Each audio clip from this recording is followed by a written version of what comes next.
선하고 아름다운 하나님 7번째 시간입니다.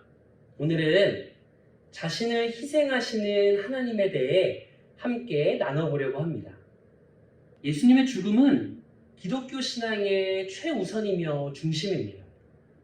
그리스도인이라면 예수님의 성육신, 곧 예수님의 죽으심과 부활의 중요성과 진정한 의미에 대하여 가장 명확하게 알고 있어야 할 사람들입니다. 하지만 적지 않은 사람들이 왜 예수님이 인간이 되어서 죽어야 했고 부활하셨는지를 명확하게 설명하지 못합니다. 왜 예수님은 십자가에 달려 죽으셔야 했을까요? 예수님이 왜 우리 가운데 거하시다가 우리를 위해 죽으셔야 했는지를 이해하는 것이 선하고 아름다운 하나님을 이해하는 데 큰 도움을 줄 겁니다. 기독교를 제외한 세상의 모든 종교들은 신의 은총과 복을 받으려면 누구나 그에 상응하는 뭔가를 해야 한다고 가르칩니다. 우리가 노력한 만큼 복을 얻는 것이죠. 그래서 사람들은 신을 만나기 위해 떠나야 합니다. 우리가 신을 찾아가야 하는 겁니다. 우리의 경험에 비추어 보면 이것은 매우 논리적입니다. 이렇게 저렇게 하면 신을 만날 수 있고 또 이렇게 저렇게 하면 신이 다 이루어 주실 테니 또한 얼마나 매력적입니까? 자기 삶의 통제권을 자신이 가질 수 있기 때문에 많은 사람들은 이런 신, 이런 하나님을 원하게 되는 겁니다. 하지만 우리가 믿는 기독교의 하나님은 그와 다릅니다. 하나님께서는 친히 사람이 되셨습니다. 하나님께서 우리를 친히 찾아오신 겁니다. 3세기경 알렉산드리아의 주교였던 아타나시우스의 책 성육신에 관하여는 예수님의 성육신과 함께 그분의 죽으심과 부활 사건이 우리와 하나님이 화목하게 되는데 절대적으로 필요한 요건이었다는 사실을 제대로 이해하도록 도움을 주는데요. 먼저 우리의 타락에 대해 알아야 합니다. 우리는 그저 법을 하나 어긴 게 아닙니다. 우리의 문제가 무지에서 비롯된 것도 아닙니다. 인간의 문제는 그보다 더 심각하고 깊은 문제였습니다. 우리가 죄를 지었고 타락했다는 것이죠. 하나님은 인간을 자기 형상을 따라 지으셨습니다. 하나님의 형상대로 지음받았다는 것은 논리적으로 생각하고 판단할 수 있으며 창의적이고 무엇보다 하나님을 알 수 있도록 지음받았다는 말입니다. 아담과 하와는 하나님과 자유롭게 교제하도록 지음받았습니다. 그런데 그들은 하나님을 향한 자신들의 사랑과 감사와 순종을 표현할 수 있도록 단 한 가지의 계명을 받았습니다. 선악을 알게 하는 나무의 열매를 먹지 말라는 것이었죠. 이 나무는 인간이 하나님처럼 되려는 욕망을 상징하는데요. 오직 하나님 한 분만이 선과 악을 분별할 수 있기 때문입니다. 이 선악과를 먹지 말라, 먹는 날에는 반드시 죽으리라는 경고의 메시지를 받았습니다. 하지만 그들은 결국 그 나무의 열매를 먹었고 그 즉시 영적으로 죽었으며 에덴 동산에서 쫓겨나게 되고 이전처럼 하나님과 교제하며 살 수 없게 되었습니다. 타락한 상태에서 살게 된 것이죠. 하나님은 자신의 계명을 돌이킬 수가 없었습니다. 공의의 하나님이시기 때문입니다. 동시에 자신의 존귀한 피조물이 파괴되는 것 또한 두고 보실 수 없었습니다. 그대로 놔둔다면 선하신 하나님일 수 없으십니다. 이것이 하나님의 딜레마였습니다. 인간의 죄는 다시 정정할 수 있는 잘못이 아니었고 회개한다고 타락한 상태에서 벗어날 수 있는 것도 아니었습니다. 해결책은 없습니다. 해결책이 무엇이냐가 중요한 게 아니라 누가 해결할 수 있느냐가 중요합니다. 오로지 하나님, 무에서 유를 창조하신 하나님만이 우리 인간의 문제를 해결할 수 있었습니다. 그 목적을 이루기 위해 인간의 육신에 제한받지도 않고 죄의 능력 아래 놓이시지도 않았던 하나님께서 인간의 세상으로 들어오신 겁니다. 우리와 똑같은 인간의 몸을 입으시고 우리 사는 세상으로 찾아오신 겁니다. 예수님이 인간의 몸을 입고 이 땅에 오신 이유는 인간의 몸으로만 타락한 죽음에 상응하는 대가를 치를 수 있었기 때문입니다. 자기 몸을 죽음 앞에 내려놓고 아버지께 드리신 겁니다. 예수님은 우리를 향한 순전한 사랑으로 그 일을 하실 수 있었습니다. 자신의 죽음으로 사망의 법이 폐지될 수 있도록 하신 겁니다. 죽음 후에는 타락을 완전히 제거할 방법이 없었습니다.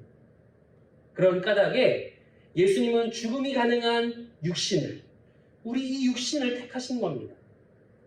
죽음으로 구원을 이루기 위한 모든 조건을 충족시키신 겁니다. 인간의 전적 타락의 상태는 전적으로 흠이 없는 것을 통해서만 이전의 상태로 돌릴 수 있습니다. 그렇기에 죄 없으신 예수님께서 우리 스스로 할 수 없는 것을 대신해 주심으로 이전의 상태로 돌이키신 겁니다. 자신을 희생하심으로 예수님은 두 가지를 이루셨습니다. 우리를 가로막고 있던 사망의 법을 폐하셨고 부활의 소망을 주심으로 우리에게 새로운 생명을 허락하신 겁니다. 예수님은 십자가에서 모든 사람들이 볼 수 있도록 실제적이고 또한 누구도 부정할 수 없도록 공공연하게 죽으셨습니다. 십자가는 가장 고통스럽고 세상에서 가장 수치스러운 사형 방법이었습니다. 그러나 아주 놀랍고 위대한 역설이 발생한 겁니다. 치욕스럽고 불명예스러운 죽음이 오히려 사망 권세를 이기신 영광스러운 기념비가 되었습니다. 예수님은 십자가에서 돌아가시며 온 세상을 품어 안으신 겁니다. 사실 하나님은 꼭 그렇게 하시지 않아도 됩니다. 누구도 하나님이 그러한 방법으로 우리를 구원해야 한다고 강요하지 않았습니다. 그렇게 하시기로 선택하신 하나님은 어쩌면 사람들이 그 사랑에 반응하지 않을 수도 있는 짝사랑의 위험을 감수하신 겁니다. 요한은 이렇게 기록합니다. 그가 세상에 계셨으며 세상은 그로 말미암아 지은 바 되었으되 세상이 그를 알지 못하였고 자기 땅에 오매 자기 백성이 영접하지 아니하였으나.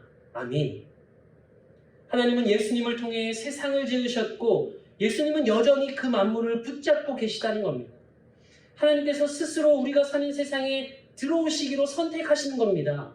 우리와 함께 숨쉬고 우리의 삶에 존재하는 고통과 아픔에 스스로를 내어 던지신 겁니다. 인간의 경험 중에서 짝사랑만큼 고통스러운 것이 없을 겁니다. 누군가를 사랑하는데 상대방은 나를 사랑하지 않는다는 것은 나에게 깊은 상처와 찢어지는 아픔이 됩니다. 하나님께서는 그 짝사랑의 고통까지도 경험하신 겁니다.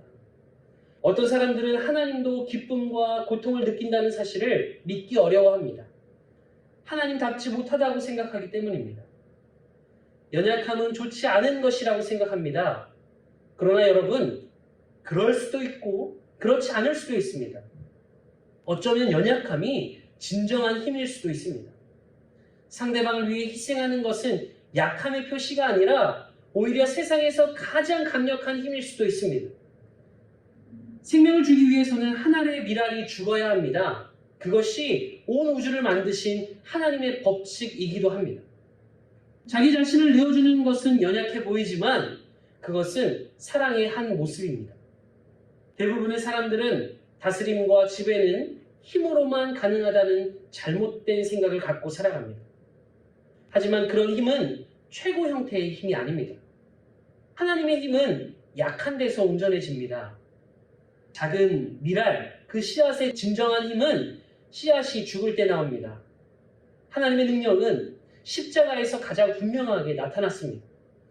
하나님의 아들 예수 그리스도는 이 땅에 오셔서 우리가 체험하는 모든 것들을 경험하셨고 자신의 삶과 가르침을 통해 이 세상이 자신의 아버지를 향하도록 했으며 궁극적인 희생을 기꺼이 감수하셨습니다. 자신의 삶을 세상을 위해 내어주신 겁니다. 너를 위해 내 자신을 희생한다는 것이 하나님의 정서입니다. 예수님의 십자가는 하나님이 우리를 위해 하실 수 있는 최고의 방법이었습니다. 하지만 우리는 여전히 하나님이 우리를 사랑하실까 궁금해합니다. 내가 정말 하나님께 소중한 존재일까? 하나님이 나 같은 사람에게 관심이나 있으실까? 그렇게 질문한다면 여러분, 하나님은 이렇게 대답하실 겁니다. 무엇을 더 해주길 바라느냐? 우리는 하나님의 형상대로 지음받았습니다. 그리고 하나님은 다른 사람들을 위해 기꺼이 자신을 내어주셨습니다. 우리가 그 하나님을 알면 알수록 우리의 본질을 더 알게 되고 갈수록 자연스러운 자기 희생이 가능해질 겁니다. 예수님이 하나님 나라의 보좌를 버리고 인간의 몸을 입고 죽임을 당하셨을 때는 가장 힘 있는 존재에서 가장 연약한 존재가 되신 겁니다. 그러나 하나님께서는 십자가에서 죽으신 예수님을 지극히 높이셨습니다. 이것이 예수님의 자기 희생의 역설입니다. 자신을 비워 낮추시고 순종하심으로 예수님은 지극히 높임을 받으셨습니다. 이 세상의 가장 큰 자가 섬김을 받아야 한다고 가르칩니다. 그러나 우리 주님은 섬기는 자가 가장 큰 자라 말씀하십니다. 누군가를 용서하는 것은 우리를 연약하고 힘없이 보이게 만듭니다. 하지만 그것이 바로 힘과 능력을 드러내는 겁니다. 우리의 약함은 우리로 하여금 다른 사람들을 용서하지 못하게 합니다. 우리의 두려움이 희생하지 못하게 하고 완전히 순종하지 못하게 합니다. 하지만 그리스도께서 그 안에 거하는 사람들은 예수님이 사시는 방법과 예수님이 하신 일들을 배웁니다. 예수님은 우리가 단순히 흉내내거나 필적할 만한 모델이 아닙니다. 예수님은 우리 힘의 근원입니다.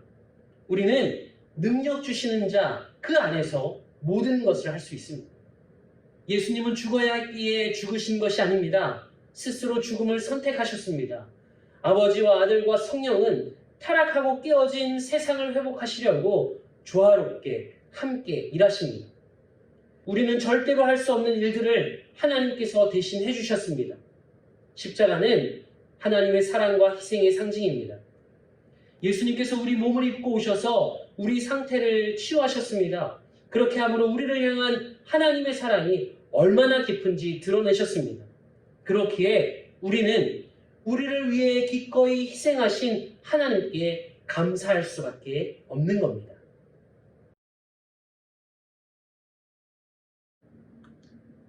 영혼의 훈련 7번째 시간입니다. 일상 속에서 영혼의 훈련을 잘 감당하고 계신가요? 이번 한 주 동안도 영혼의 훈련에 함께 힘써 주시길 바랍니다. 이번에는 시간을 내어 요한복음 전체를 읽어보려고 합니다. 요한복음은 매우 독특한 복음서인데요.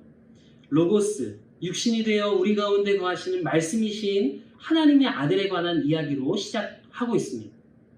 요한은 예수님에 관한 이야기들을 통하여 예수님이 누구신가를 우리에게 소개하는데요.